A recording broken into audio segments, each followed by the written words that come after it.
Welcome, everybody, to the American Space Museum. I'm Marquette. We're so glad you're with us to stay curious and fly inside of a space shuttle here on my green screen. Give me the handles there, Antonelli, and I'll bring this baby in. Antonelli, one of the astronauts we're going to talk about today, as today we're going to feature six beautiful space shuttle missions that were going on simultaneously right now in space history, a decade apart, 2 decades apart actually, on this date, May 23rd. This is May 23rd, 2024, and that means Memorial Day weekend around the corner. Hope everybody's got some nice plans and has a safe one, because we want to see you back here staying curious with us. So let me get my smart tablet up as I say hello to Marty Winkle, my co-producer for 4 years. And today, Marty, is our 1050th 1050 episode.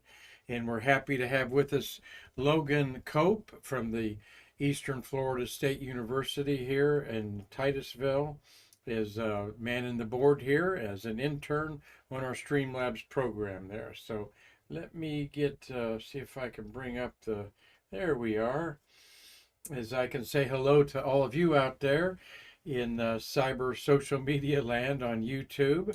And thank you all for joining us there. You can put your comments in there.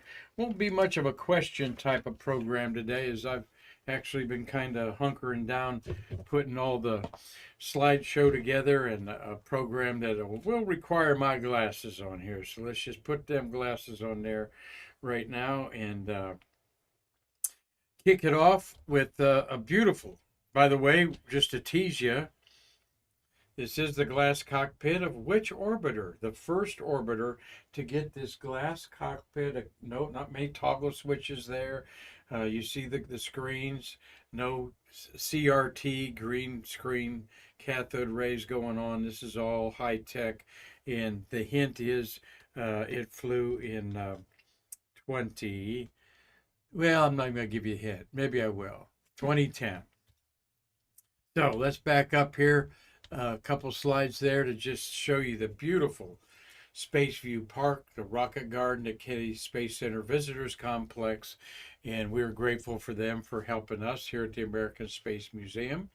Actually, they've done several things to contribute to us, and they always donate some passes out there that we can reward some of our volunteers and also use for giveaways. So there's the beautiful Rocket Garden. We've had some beautiful days, though a little bit hot. We're in the mid 90s now here on the West Coast. And so, East Coast. We're in the mid 90s here on the East Coast. I shouldn't talk and look down at Dave Stange saying hello, Mark and Marty. And hello, Mia, your granddaughter. There's watching today. Let me give a big wave there. Hi, Mia. Hope that you're enjoying Stay Curious today. You're going to learn a lot about the shuttle program. That's why we've got it up there behind us here. But there's a beautiful, love just seeing that every time I walk in, Marty. You always want to take a picture of yourself there. So, but you can donate to our museum on our website. We have easy access there, all the vehicles to donate buttons to the museum. But specifically wanted to point out that we are doing a campaign. A limited number of Kennedy Space Center tickets will be given to you for your renewed or new American Space Museum membership at $250 or greater. You'll get 2 KSCVC tickets. We've got about a dozen remaining. There are 6 ways you can join our museum. The individual member plan is $25 for 1 year, gives you free admission to the museum. Families of 4 are $45, and hey, we may sneak that 5th child in there with you. Kids under 12 are free anyway. And supporting members of $100, you get you got 4 free passes to our museum, 10% off the gift shop, and you're invited to all of our museum events. Sentinel members at $250, that applies to 6 memberships, 10% off gift shop, and you're invited to our membership. Sustaining members at $500, You get free museum entry for a party up to 8. Okay. 8 single passes, 15% off, and you get 2 Kennedy Space Center gift shop complimentary tickets. That also goes with the $250, as it says up at the top. And stellar members of $1,000, you get 10 passes, 8 annual. You can have a party of 10 come here um, for up to a year. And I was thinking they had 25% off gift shop entry there, website and museum wall acknowledgement there. So take advantage of if you're coming here to the Space Center, those 2 Kennedy Space Center tickets are worth what now, Marty?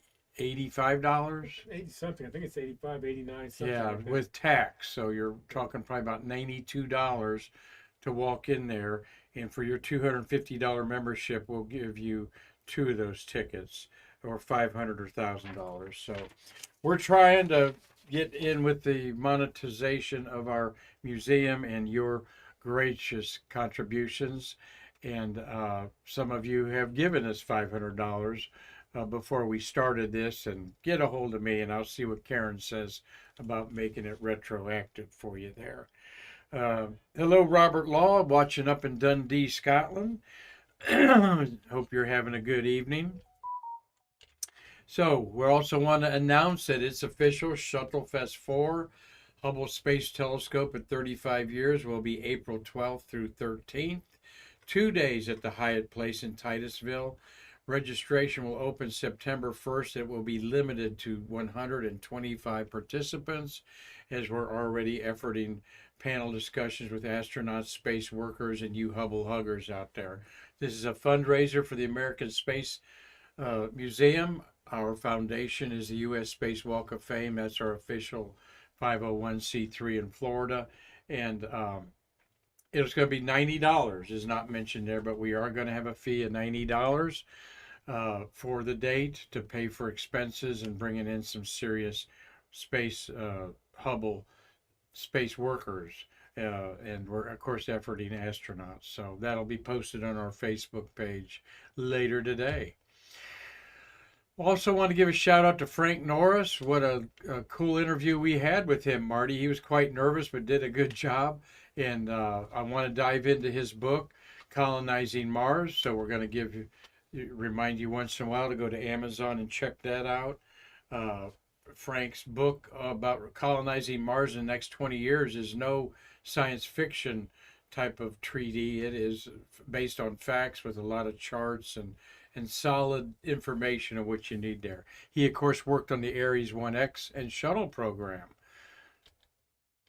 So, Frank Norris, we appreciated you on our program here. And just a shout out to everybody who follows us on Facebook.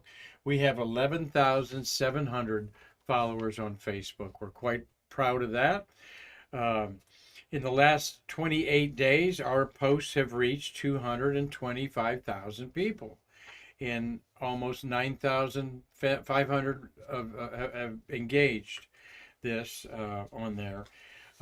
So that's the top chart. The left chart is showing that we're also pleased. We have a gender break of 60% men, 40% women, basically.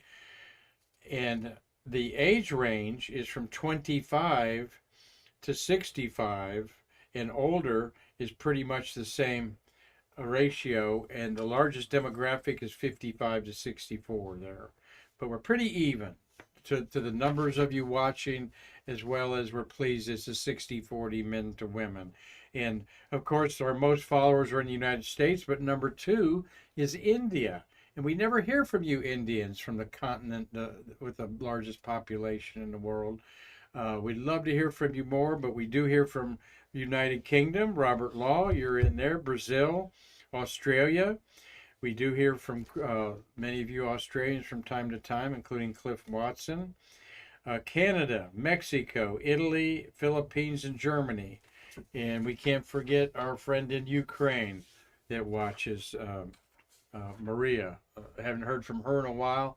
And also Ophelia in Normandy, France. Maybe she's one of those that doesn't chime in on Facebook or YouTube, but you can always comment on our Facebook thread there and give us a shout out, and many of you do. So thank you for following us on Facebook. We don't want to become the biggest Facebook page out there. We feel we found our own niche in the kind of content we talk about, which is astronaut birthdays and some obscure highlights in space history, as well as the big stuff, the moon landings. Happy birthday to this very interesting astronaut.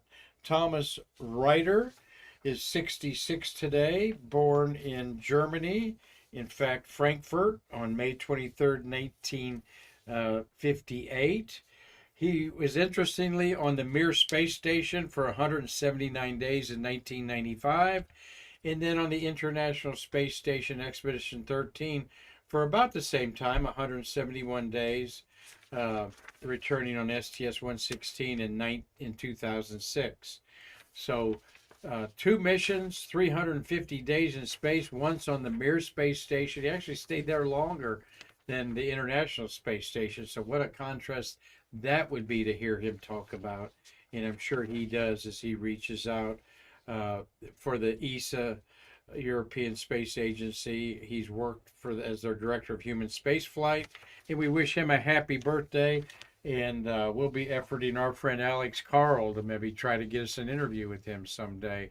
Alex being our European Eurocom that I'm trying to effort to get back on our program here. Well, there's a picture of the crew Starliner on the Atlas V rocket with some boosters on its side that Mark Usiak took. That's the business end of the exhaust coming out of there. And they have set a date of June 1st, Saturday at 12:34 p.m. in the afternoon. All right. Marty, you'll sell out of shirts before 10 o'clock maybe out over there. Marty always goes over there with some crew shirts to get rid of them. And it's going to be a big crowd coming over from Orlando to launch Suni Williams and Butch up into space there, Butch Wilmer. So they've set June 1st, 12:34. That's a Saturday, a week from Saturday. They've solved all their problems with their valve issues. They'll get it towed out there. Carlton Bailey will be setting up pictures out there, and Mark Usiak will be in town, as that will be, this is interesting, Marty. That will be the afternoon of the Astronaut Hall of Fame induction ceremonies that night out at Kennedy Space Center. And everyone will be out at the Cocoa Beach Hilton, probably like 50 to 60 astronauts staying there. So that will be interesting to see what you're going to do, Mark. You going to photograph that, or are you going to be at the Hall of Fame induction stuff going on? So a good problem to have. Well, we want to say hi to Steve Jokums up there at Lake County Spaceport on the shores of Michigan, Lake Michigan. Tom Usiak's watching, and Dave Stange says, can we order shirts online from you guys? And I think we're set up for that now, that they could order a shirt. So we'll hawk that next week. All right. But yes, how much are shirts, Marty? $20? $20. Yeah. $20 and $10 shipping. So it'll be $30 probably. But I'll talk to Selvin, our bookkeeper, how we can easily take your money. We do have a store set up on there. But we usually sell out, but we know you'd all love to walk around Michigan with a fresh shirt from T-Bones there on Garden Street. Our great printer, T-Bone, that does us a great job. All right. We're going to get the rocket off. There's Butch. There's Sonny on the right, and that is Michael Fink, nicknamed Spanky in the middle. He's the backup. Should one of them get sick here in the next week, he would jump in for them on there. And Mike Fink once held the longest time in space by an American, 350 days, and that was broke. But he had his heyday on the International Space Station. And it's Memorial Day weekend, and this is my way of showing you, get out under the stars, get some star shine. the constellations, any map. I'll bet you've got an encyclopedia somewhere around the house, or maybe an atlas, and it will have in it a star map. But the month of May is a great time to get out and do some stargazing. The Big Dipper's easy to see as you just look north. It's pouring its bowl over the northern horizon, and you got a real bright star, Arcturus, in the constellation Bootes, herding that big bear Ursa Major around. And you might see a meteor or two, but full moon is tonight, Thursday, Friday morning, the flower moon. And so you'll be able to get some moonshine all weekend too, the kind that you can't get too much of. So enjoy some nights under the stars and the moon. As that moon gets out of the way, we'll be talking about how that blue along the edge there, that blue is the Milky Way that's about to make its appearance in our June skies. And I thought I'd throw this in. This is the launch of a Russian spy satellite the other day, that insiders that watch Russia and all the satellites orbiting Earth say that this is chasing or shadowing an American spy satellite that was launched last year that we know nothing about. And this spy versus spy is constantly going on. They're saying that this satellite could be a threat to our satellite. We know that Russia has blown up their own satellites to show that they can do it in space, to take ours out. Maybe it'll try some electronic jamming, but there's constantly spy versus spy stuff going on, and this is just to remind us of it. And we have 10 humans orbiting the Earth, 3 on the Tiangong space station, the Chinese Takyonauts, and these 7 on our International Space Station that have been up there for the Crew 8, the Dragon Crew 8 there, that's all 4 of them in the middle there. They've been up for 80 days. We watched them launch. And Tracy Dyson, the first lady in the back, she's been up there for 60 days, but really accumulated 351 days, I think she's accumulated so far. Same as the Russian beside her, but on different missions, the gentleman in the middle. And the Russian on the right, Konyenko, he's been in space now for over 950 days on 5 missions, the most of any human being. So they're going to stay up there until September.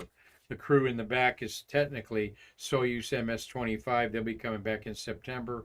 Then our crew, Dragon number 8, will come back shortly after them, and Crew 9 will be launched up there and rotate them out as we're up to Expedition 71. Well, let's get to the feature presentation of today, our shuttles of the month of May. And you know that I love talking about all of our shuttles on a monthly basis to juxtapose the history of them.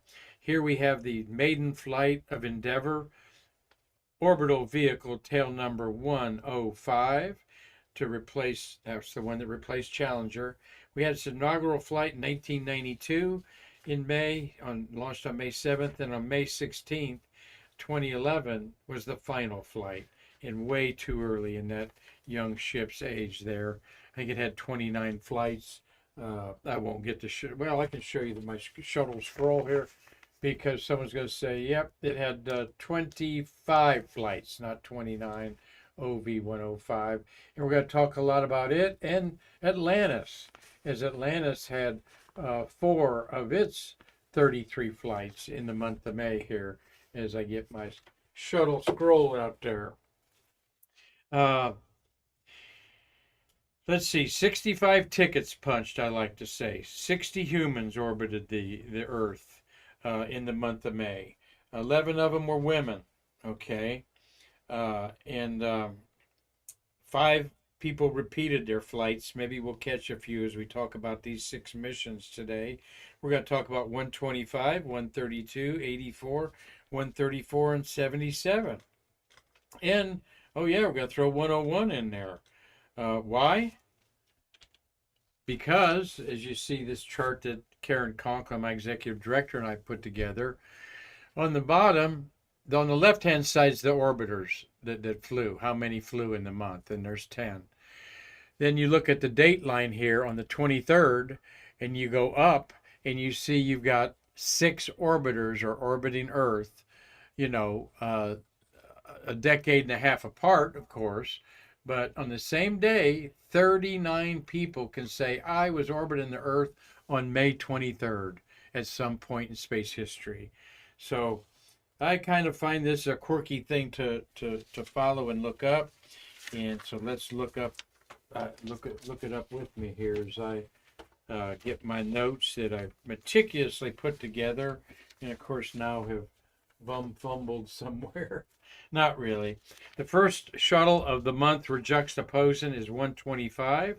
We've talked about this Hubble repair mission launched May 11th. And on May 23rd, it was trying to get home with these astronauts. It was waved off of Kennedy Space Center landing. Those aren't the astronauts. There's the astronauts there. And Mike Massimino, standing up on the left, has a podcast with another astronaut that can say he was orbiting Earth on May 23rd. Stay curious about that. You got Michael Good there. Greg Box Johnson is the pilot. He's standing beside the tall guy in the middle, Scott Altman, the commander. You got Megan MacArthur, the last human being to touch the Hubble 15 years ago for this mission. Of course, I'm talking about with the robotic arm. John Grunsfeld touched it with his hands, the last person to do that.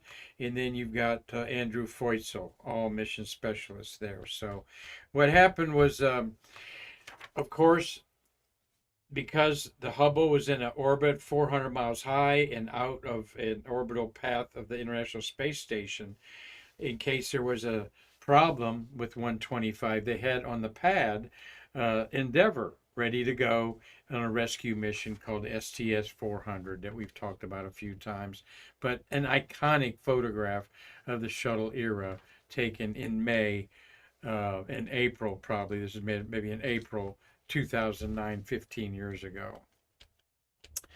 All right, our second mission that's juxtaposed on May 23rd is this one, STS-132, that was the last scheduled flight for OV-104.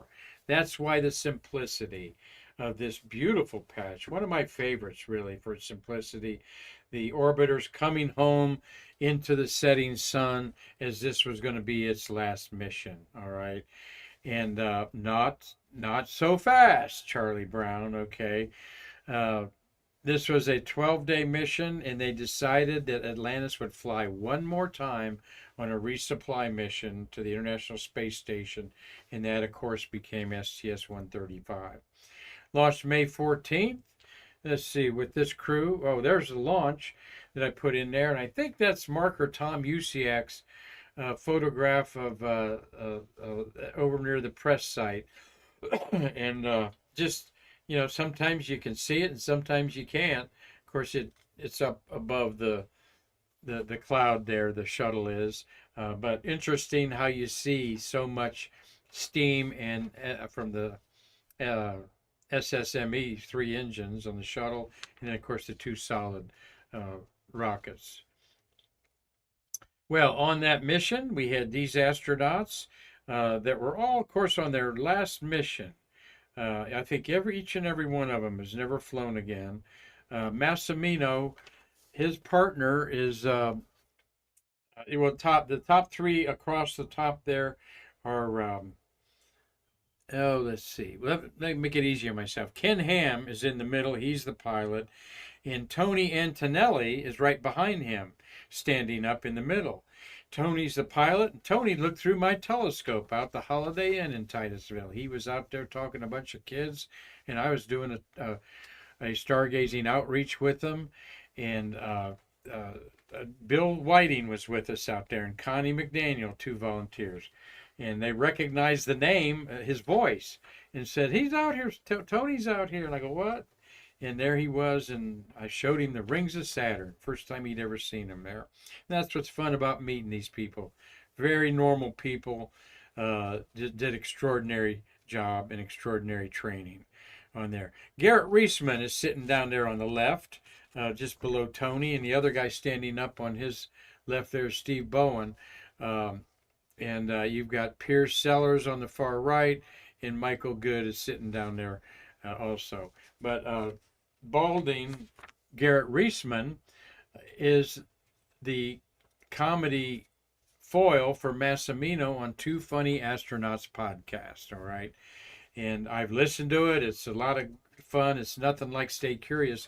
They just show up, flip on the microphones and say, what do you want to talk about? You know, who wants to talk about space shuttle toilets? You know, who wants to talk about eating Skittles? You know, we'll tell you all about it. So, but I'm sure they have some structure to it. But anyway, it's a lot of fun.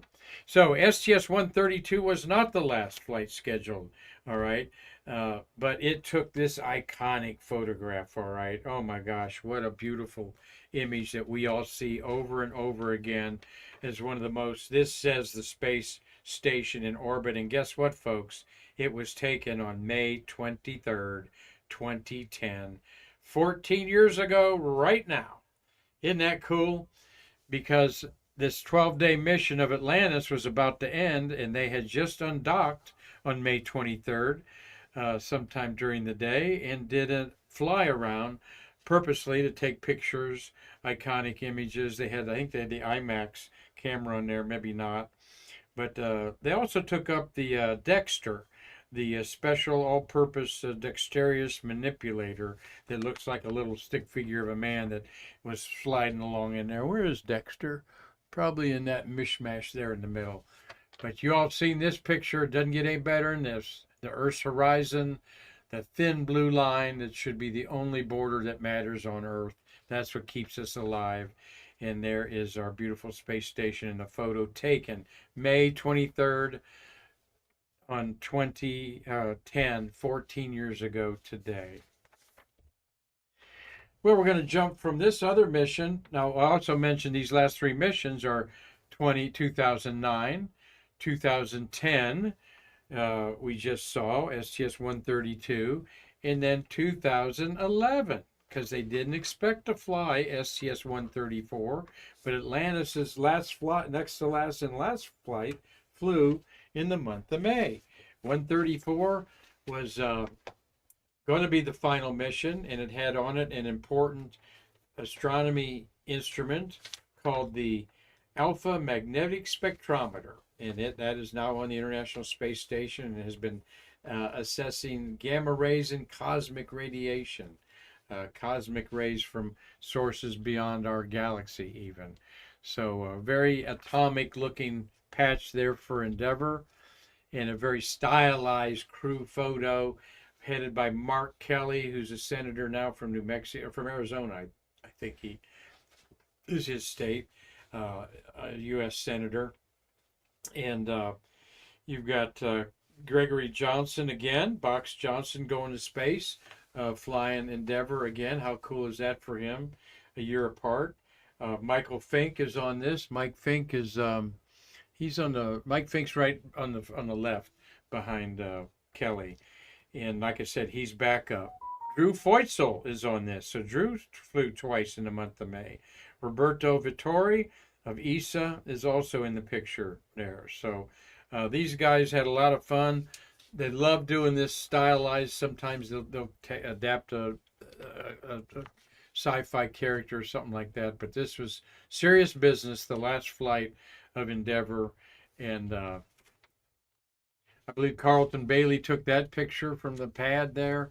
Those Endeavour flags, if you can find them, worth about $100 now on the open market. Though, Marty, you bought them all for $20 at the commissary there. Yours went for, you sold all yours, and they went for $300 or $400, didn't they? 240, 250. Yeah, $250. You got quite a bit for that, and they weren't even flown. They were still in the plastic. So.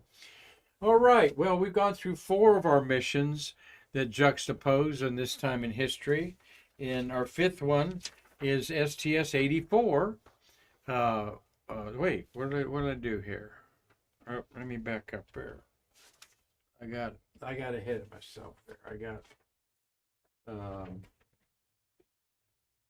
Oh, wow, all that prep, and I'm missing one here. I'm missing my notes on STS, and this is a fun one, yeah, STS-77. Okay, but I'll find them if you're not here. My notes STS 77 must be tucked away in my Shuttles of the Month folder. And there's a shuffle through here. There we are. Space Hab, STS 77 was Endeavour. John Casper was the commander. This had the Space Hab research inflatable on it, an inflatable antenna. Won't get into the meaning of this one there, as I was going to do our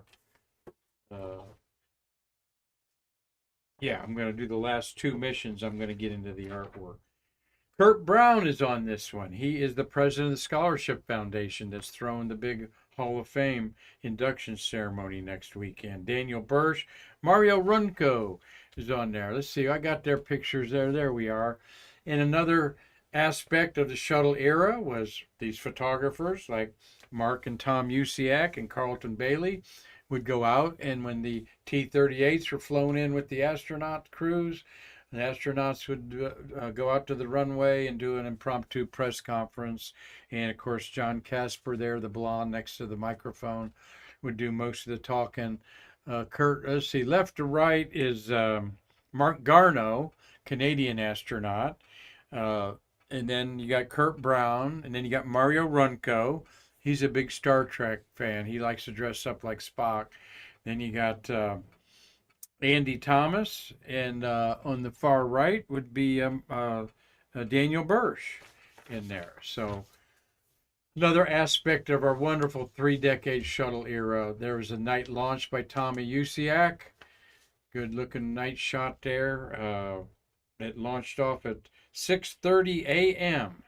All right. This is the one I think gave us the great streak in the sky. And here is Kurt Brown getting him a drink of Coca-Cola there at a dispenser, as you see on the mid bay of the shuttle. So Marty, do they use cash, credit card, debit card? I wonder how they paid for that back there. But no, that's one of the new. Think about that in 1996, folks. This is 96, all right? This is STS 77. So 96, you didn't. Now you're used to going in and you see one machine that's got 50 different kinds of sodas in it, all right? And that's all done by powdered material that goes into the drink. I've seen those operate. So anyway, I digress. STS 77, a 10-day mission. And Carlton Bailey nailed the landing of Endeavour on May 29th, 1996. Good job for you, Carlton, there. And I didn't have that in my hands because I forgot to pull it on there. My bad. All right, so that was the fifth and the sixth flight. I mean, the fifth flight that's juxtaposed on May 23rd is STS 84. May 15th, 1997, it was launched. And on this date, May 23rd, it was orbiting the Earth. It had undocked from the Mir space station after staying 6 days there. This was the sixth shuttle Mir docking mission. And I did want to do the artwork meaning behind this. STS 88. The emblem depicts Atlantis launching into Earth orbit to join the Russian space station Mir as part of Phase 1 of the International Space Station program. This is in 1997. Space station had none of the parts had even been gone up yet, of course. The names of the 8 astronauts who would fly aboard Atlantis, including the 2 who will exchange their position on board Mir for our long-duration flight, are shown on the border. Now this was important. STS 84 was part of the Mir 23 team. It took up 8,000 pounds, all right, 4 tons of experiments, hardware, food, and clothing. A lot of clothing from the Mir the 5 days it was docked. The Phase 1 program is represented by the rising sun and the Greek letter phi, P-H-I, shown on the right, followed by 1 star. Okay. The 6th shuttle Mir docking mission is symbolized by the 6 stars surrounding the word Mir which are in Cyrillic characters. That's the alphabet of Russia. Combined, the 7 stars symbolize the current configuration of Mir, composed of 6 modules launched by the Russians and 1 module brought up by Atlantis on a previous docking flight. So now you know the meaning behind that.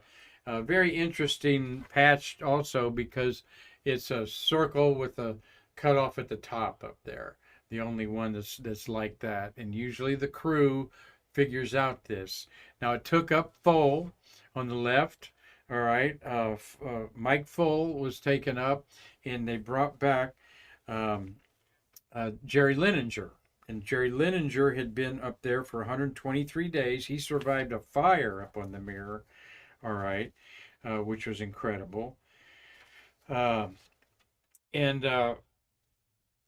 Full was going to stay up there for another like 120 some days up there. So now you had 7 members of the space, international space, the shuttle up there.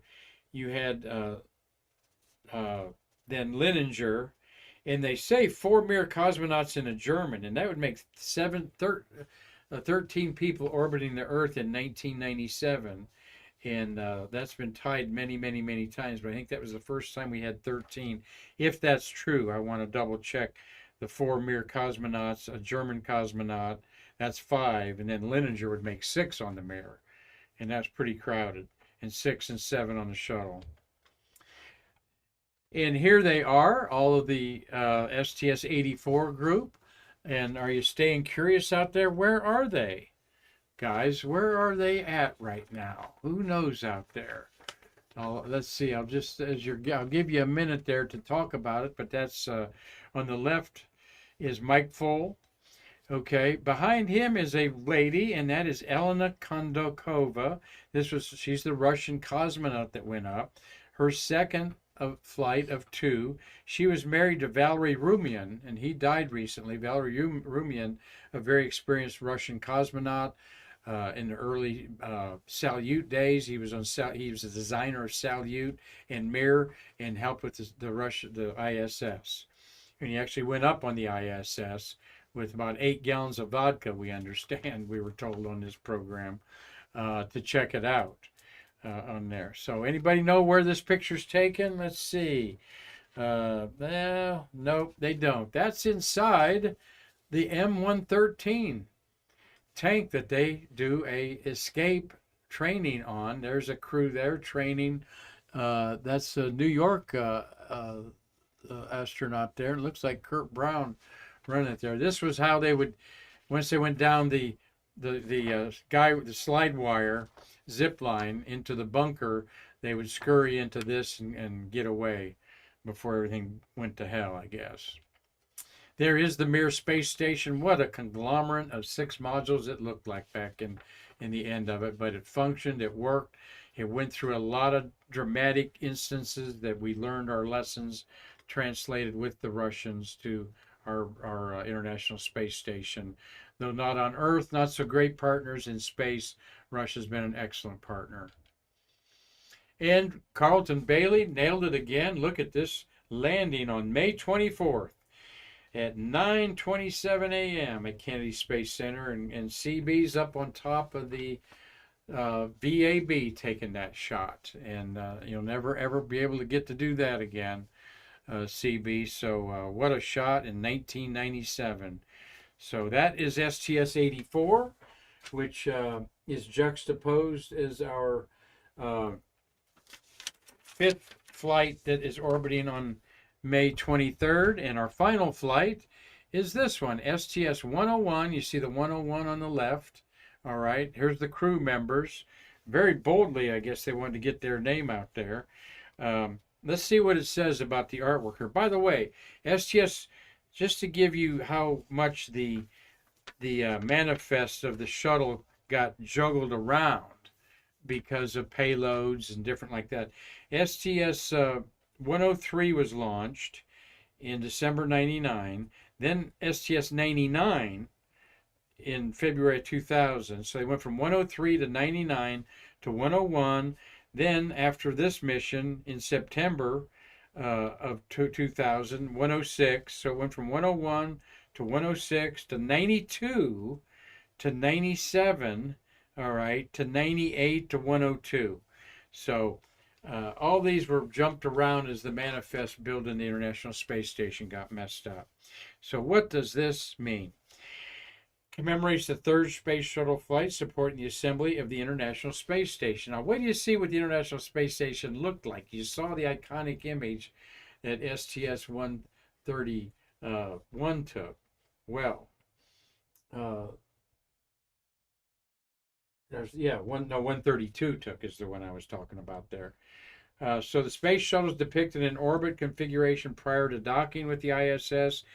The ISS is depicted on the stage of assembly completed for the 101 mission, which consists of U.S.-built Unity and the Russian-built Zarya. The 3 stars represent the third ISS mission in the assembly sequence. The elements and colors of the border reflect the flags of the nations represented by the STS-101 crew members, the U.S. and Russia on there. So there's the crew in space up there. All of these, there were no rookies on this flight, so that was very interesting. Mary Weber there, the 2 women, the one in the front is Susan Helms. This was her 4th of 5th missions. She's a general in the Air Force now. And Mary Weber, her 2nd of 2nd flight was up there. And then you've got pilot or commander's Jim Halsell on his 5th of 5th mission, and Scott Horowitz, his 3rd of 4th. Scott's on the far right up there, and between them is Jeff Williams, and Jim Voss is on there. Jim Voss is 4 or 5 missions. He did this spacewalk, but this was the first mission in May 2000 to have a glass cockpit like we're showing here. So there's our glass cockpit. Just about match up there, pretty cool. We thank you, Logan, our intern, for choosing that as a backdrop. I'm not sure if this. No, this isn't in flight. This has got to be a simulation. You wouldn't see the stars in the window there. What's a glass cockpit? Well, a lot of glass screens in it, replacing toggle switches, the old cathode ray tube CRTs that we know. They would have the green backdrop, and you play Pong on.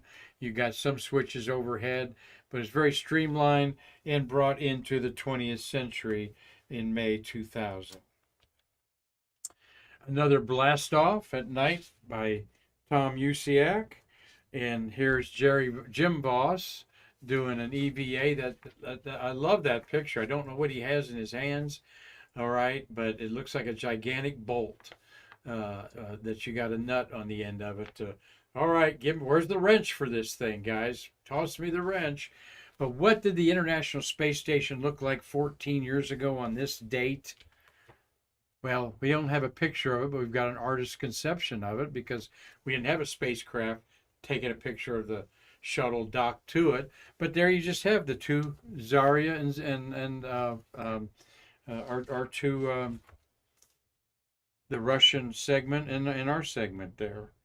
And I was blanking out there. You got Zarya and Unity. Yeah, Unity is our unit there that we're docked to, Unity. And see, it's got 4 other docking ports on it there. So that was our International Space Station 14 years ago.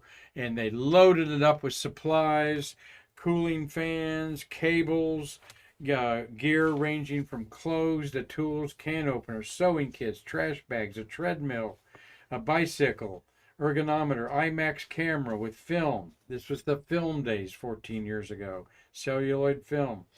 And then they boosted it up to 225 miles, getting ready for the next mission to go up there. That was going to be in September 106, where they would start putting on more units and solar Was panels. that really 14 years ago? Yep. 2010. 24 years ago, 2000. I'm sorry. Thank you, Marty. I'm saying 14. 24 years ago. It has been continuously occupied for 22 years. And there it is coming back home. Night launch at the Kennedy Space Center. And that concludes fitting in there to our shuttles of the month of May, and 6 of them flying on May 23rd in space history. So thank you all for watching today. I don't see any more comments here after Dave Stange's t-shirts there.